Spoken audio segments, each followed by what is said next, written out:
Olá, querido aluno, querida aluna, tudo bem com vocês? Espero que sim, na medida do possível. Meu nome é Antônio, sou professor de Educação Física aqui da Rede Municipal do Paulista e é sempre um prazer receber vocês em mais uma aula do componente Movimento e Ação, com temas relacionados à qualidade de vida, bem-estar e práticas relacionadas à educação física.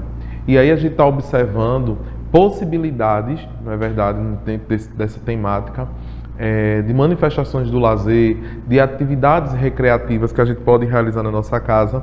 E dentro dessas possibilidades a gente está vendo os jogos de tabuleiro, certo? E nossa aula de hoje vai estar realmente pautada nisso, nas possibilidades de jogos de tabuleiro para a gente estar desenvolvendo aí na nossa casa, tá certo? Sendo elas atividades que são muito importantes para a nossa memorização, cognição, certo? E aí também práticas também que trazem um relaxamento e um bem-estar para quem o pratica. E a nossa aula de hoje a gente vai falar um pouquinho sobre dois jogos bastante legais, que é o jogo de dominó e o jogo de dama, que eu acredito que são jogos aí que fazem parte aí do contexto da vida recreativa de vocês. E aí a gente vai começar falando um pouquinho sobre o dominó, conhecer um pouquinho sobre esse jogo, que é bastante difundido aí entre vocês, entre as comunidades de vocês, certo? Então, o que é o jogo de dominó? O jogo de dominó é um jogo de mesa que é utilizado com pedras nos formatos retangulares, dotadas normalmente de uma espessura que dá uma forma de paralelepípedo, em que uma das faces está marcada por pontos indicados nos valores numéricos. O termo também é usado para designar individualmente as peças que compõem o jogo. Então, a peça de dominó, certo? Em específico. Então, aí você já pode observar que o dominó ele é um jogo que é realizado em mesa. Ele está dentro dessa questão aí dos jogos de salão, os jogos de tabuleiro, certo? E aí, as pedras, elas têm esses formatos aí, como foi falado no começo. E aí, como é que esse jogo de dominó? O jogo normalmente é jogado por 4 jogadores em pares, tá certo? E a meta é atingir uma determinada pontuação definida anteriormente, jogando para que ele ou as rodadas são mais precisas. Aí como é que acontece? No começo do jogo de dominó a gente pode determinar que tipo a pontuação é 6 pontos. Tá certo? Então, a equipe que conseguir fazer 6 pontos primeiro, certo? De acordo com as rodadas, aí a gente vai ter um ganhador da partida, ok? Isso aí a gente vai ver lá na frente como é que são essas pontuações, ok? Então, o dominó, ele é um conjunto completo, certo? Composto por 28 pedras, e aí cada um dos quais representados por um par de valores de números possíveis. Há outras variantes do jogo de dominó, onde existem dominós que têm 81 a 90 peças e com regras e quantidades de jogadores diferentes. Então, diferente do dominó convencional que a gente pratica, existe um outro tipo de dominó em que a forma de jogar, a regra, a pontuação, a quantidade de peças por jogadores vai ser diferenciada do que a gente joga tradicionalmente. Mas a gente vai falar hoje só sobre o dominó de 28 peças, ok? E aí, como foi que surgiu o jogo de dominó? Então, ninguém sabe assim ao certo quando o dominó ele foi inventado, certo? E quando começou a ser jogado. Porém, o que a gente sabe é que, na teoria mais aceita por historiadores, é que esse jogo ele tinha surgido lá na China entre 243 a 181 a.C., feito por um soldado chamado Hang Ming. Este suposto dominó chinês ele pode ter sido baseado no jogo de dados, pois ele possuía 21 combinações possíveis, igual a quando esses últimos são lançados, ok? E aí ainda sobre esse surgimento dessa história, esses indícios eles dizem que a utilização do dominó são datadas muito depois do século XVIII na Europa. Acredita-se que nas cortes italianas, mais precisamente em Veneza e em Nápoles, faziam uso desse jogo como passatempo. Porém, nesta versão europeia, existe 7 peças a mais do que na chinesa, totalizando, portanto, 28 peças. Então, esse dominó que a gente joga, ele vem mais de uma essência europeia do que da versão chinesa, porque ele acaba atingindo mais peças, para que a gente chegue até o percentil de 8 peças. A mais. Então, aí a gente tem um total de 28 peças durante o jogo de dominó. E aí, como é que se joga o dominó? E quais são as suas regras básicas em relação à sua execução. Então a gente vai dizer também que no jogo dominó ele pode ser jogado por duas regras. A primeira regra é que o que tem a pedra de 6 e 6, que no caso é o dozão, certo? Que em alguns lugares ele vai ser chamado de barata, carreta, carrilhão, bucha, carrão. Então ele sempre é o que começa a partida. Então o 12, certo? Que é 6 e 6, é o que inicia a partida. Ou inicia a partida quando se faz um sorteio da pedra mais alta, antes de iniciar a primeira partida. Então, aqueles que tiverem tipo uma pedra maior podem iniciar o jogo. Então, mas são duas possibilidades de iniciação do jogo, mas a mais utilizada é sempre essa questão. Inicia o jogo quem tem a pedra de número 12. Ah, professor, mas na hora que pegaram as pedras, a gente não teve, ninguém teve a de número 12. Mas aí a gente vai seguindo. Quem tem a pedra de número 10, 8 e por aí vai, certo? Sempre pensando nessa questão do carro. Como se joga ainda dominó? Essas regras básicas. O objetivo é baixar todas as peças primeiro ou fechar o jogo durante a partida, certo?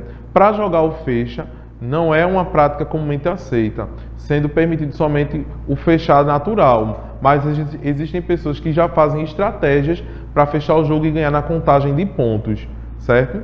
Quando o jogo fica fechado, quem tiver menos pontos na mão ganha a pontuação daquela partida, ok?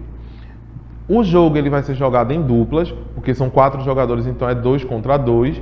Cada jogador vai receber 6 peças. Então, quanto é que vai ser a pontuação do dominó? Como é que vai ser essa questão da relação aí dos pontos? Uma batida normal vale 1 ponto. A batida de carroça ou de carro, como preferir, vale 2 pontos.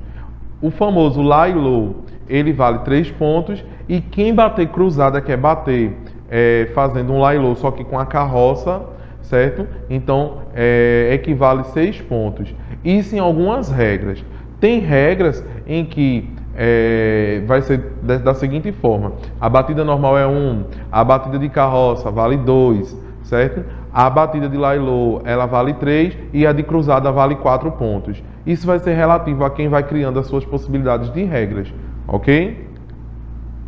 E aí, saindo do jogo de dominó, na verdade, que é um jogo aí bastante legal, que a gente vai fazer essas combinações entre as peças, a gente parte para um outro jogo, certo? Que é o jogo de damas, certo? Esse realmente é um jogo de tabuleiro, ele é realizado numa superfície plana e tem as suas demarcações para a realização da passagem das peças que estão sendo realizadas durante o jogo.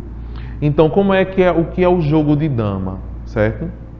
O jogo de damas é um jogo de tabuleiro com casas brancas e pretas sobre as quais são colocadas as peças. O jogo consiste em mover as peças na diagonal e capturar as damas, isso é, a peça do adversário.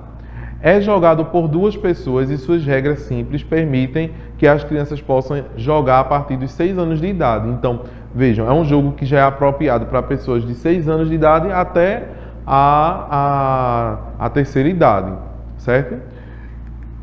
Como surgiu o jogo de damas, certo? A gente vai entender que o jogo de damas, ele não é um jogo que foi criado atualmente. Esse jogo ele foi criado há muito tempo atrás. Existiam jogos parecidos com ele, certo? E ele vai sofrendo todas as adaptações até ele chegar no que ele é hoje. Então, o jogo de damas, ele é um jogo antigo. Ele tem milhares de anos, se considerarmos seus precursores. É um tabuleiro semelhante de damas foi encontrado em Ur, na antiga Mesopotâmia, na data de 3.000 anos antes de Cristo. Lá no Museu Britânico em Londres, tem um exemplar desse tabuleiro que pertenceu à rainha egípcia no século XV antes de Cristo, certo? E aí, veja, é um jogo que foi criado a partir de origem de outros jogos. E se a gente for observar os tabuleiros, eles se parecem, mas a regra pode ter sido totalmente diferenciada de uma para outra, ok? Mas aí, para que a gente entenda que as práticas elas vão sempre se reinventando com o passar do tempo, ok? Ainda sobre esse surgimento do jogo de damas. O jogo de damas que conhecemos hoje originou-se provavelmente no século XII, no que hoje é a Espanha ou o sul da França, a partir do Albuquerque. O jogo se espalhou pela Europa, certo? E em 1688 foi impresso o mais antigo conjunto de regras conhecido como Jeu de Dames, publicado lá na França. Então vejam, é um jogo que vem aí sendo retransformado, mas o que a gente tem de mais atual para que a gente joga hoje veio de lá da Europa, tá certo? Principalmente das regras que foram publicadas lá na França, certo? E aí, como é que se joga o jogo de damas, né? Quais são as suas regras básicas, ok? Então, o jogo de dama, ele vai ser praticado em um tabuleiro de 64 casas, que estão divididas em casas claras e escuras. O objetivo do jogo é imobilizar ou capturar todas as peças do adversário, certo? Então a gente tem que passar sempre na mesma trajetória que a peça tiver, passar por cima da peça do adversário e pegá-la. Como vocês podem observar no movimento de captura aí na imagem, certo? A pedrinha marrom, ela vai passar por cima da pedrinha branca, aí e ela vai capturar a peça, ok? O jogo de damas, ele é praticado entre dois parceiros, com 12 pedras brancas de um lado e 12 pedras escuras do outro. E aí o lance inicial cabe sempre a quem estiver com as pedras brancas, certo? Então quem está com a pedra branca é o primeiro que inicia o jogo. A pedra, ela só vai poder andar para frente uma casa de cada vez. Quando a pedra atinge a 8ª linha do tabuleiro, ela é promovida a dama. Então é assim, se eu sou do tabuleiro das pedrinhas pretas, e aí eu vou atingindo até chegar no território das pedras brancas, sem ser capturado pelo adversário, a minha pedra vai se tornar dama. Então ela vai conseguir realizar movimentos muito maiores. Como a gente pode observar, que a dama ela é a peça de movimentos mais amplos e ela anda para frente e para trás quantas casas ela quiser. A dama não pode saltar uma peça da mesma cor. Então, assim, ela não pode passar a peça da mesma cor dela, de frente. Mas se tiver a peça adversária, ela pode ainda pegar, dependendo da distância que ela percorre. Então, por isso que o objetivo principal é fazer a dama, tá certo? Porque aí você consegue ter uma facilidade maior de capturar as peças adversárias. A captura, ela é obrigatória, não existe sopro, mas dependendo do lugar que está sendo jogado ou praticado, existe a regra do sopro. Se o colega aí tem a possibilidade de capturar pedras e ele não captura, então aí pode ser considerado um sopro, mas dependendo de outras regras, não. Duas ou mais peças juntas na mesma diagonal não podem ser capturadas, certo? Então, se tiver duas peças pretas e uma branca, ela não pode capturar as duas ao mesmo tempo. Tem que haver sempre um espaço entre elas para poder pegar as pedras. Se no mesmo lance se apresentar mais de um modo de capturar, é obrigatório executar o lance de capture o número maior de peças, que no caso é a lei da maioria. Então, se tiver, por exemplo, a possibilidade de você pegar 3 peças, você tem que pegar as 3 peças porque está na sua trajetória, ok?